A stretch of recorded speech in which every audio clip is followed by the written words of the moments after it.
That's been said, let's go through some news now. And first reporter is about visit of Russian president on headquarters of the West Group of Forces. RIA Novosti is reporting, and many other media outlets about it, basically.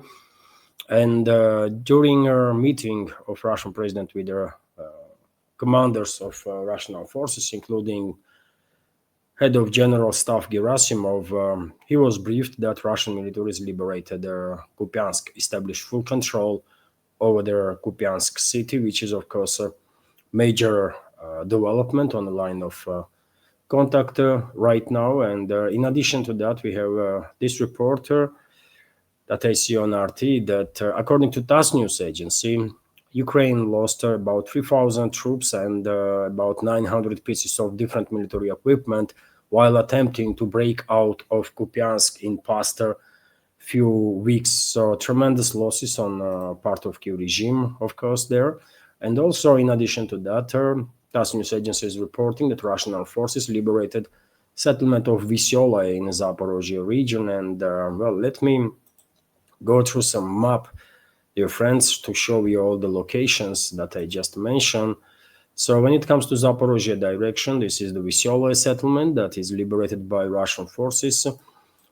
I guess today or in next several days, let's say, Zelyony Gay and Vysoka settlements will be liberated also. And at that point, also Zatyshye most likely. And at that point, I think we would not be mistaken if we will argue that battle for Gulyai-Polye has begun. Some military experts actually already are saying that battle for Gulyai-Polye, major stronghold of Kyiv regime on the eastern flank of Zaporozhye region, has already started. When it comes to Pokrovsk-Mirnograd agglomeration, well, Russian troops continue to finalize clearing operation in Pokrovsk, which is under operational control of the Russian troops. When it comes to Mirnograd, no reports about significant progress of the Russian forces inside the city. I guess Russian troops still are taking time and attempting to persuade hostile troops to lay down arms and surrender. Maybe in next several days we will see mass surrender of Kyiv regime's forces in Mirnograd. This is only explanation I can have for this relatively long time that it's taking for Russian troops to go deep into the city. Most likely negotiations are underway, and soon we're going to see mass surrender of the Kyiv regime's forces there. Also, a number of sources are reporting that Russian forces liberated Ivanopolye settlement on the southeastern flank of Konstantinovka settlement. In addition to that, there is a major developments that is taking place on the northern sector of DPR, and to be more precise, in Seversk-Lyman direction. When it comes to Lyman, Russian troops are advancing towards Prishib, Drobyshevo settlements. Russian troops are advancing from Stavki settlements towards the Lyman and to basically flanked Lyman garrison of Kyiv regime from western side.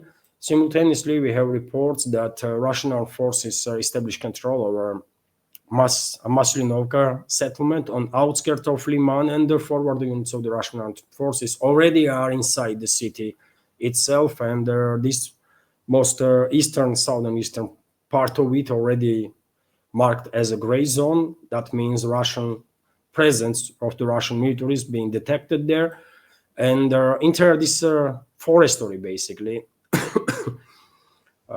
that is in eastern side of Lyman is under Russian control. And today, major breaking news from this area is that, on top of what I already said, that Russian armed forces established control over the Yampol settlement. This is going to be a surprise for many.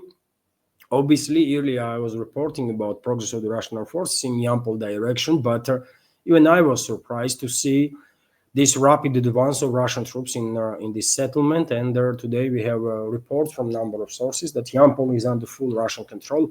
This information not yet confirmed by Russian Defense Ministry, but probably it will be today or tomorrow.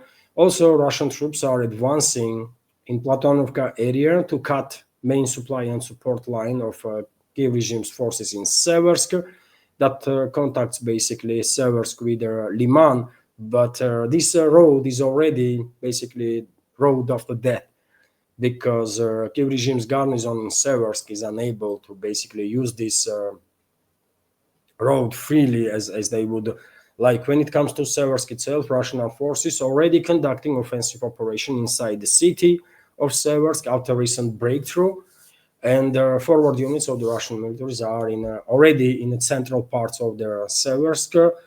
Situation is developing rapidly, and it is well possible, I think, that before end of next week, Seversk will be completely liberated by Russian militaries. And now Kupyansk, of course. Kupyansk is a Kharkov region, and well, as you can see, dear friends, city is marked as under full Russian control already.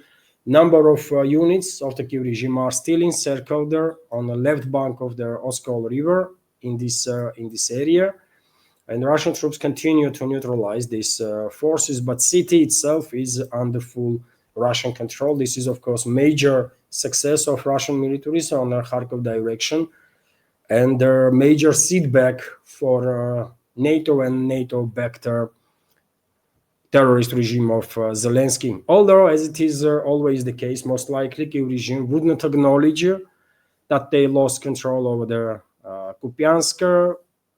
This was happening every time when Russian militaries were establishing control over their larger or relatively large towns. And I don't think this will change. Probably for another week or so, maybe 2 weeks, Kiev regime will refuse to acknowledge that they have lost their control over their Kupyansk.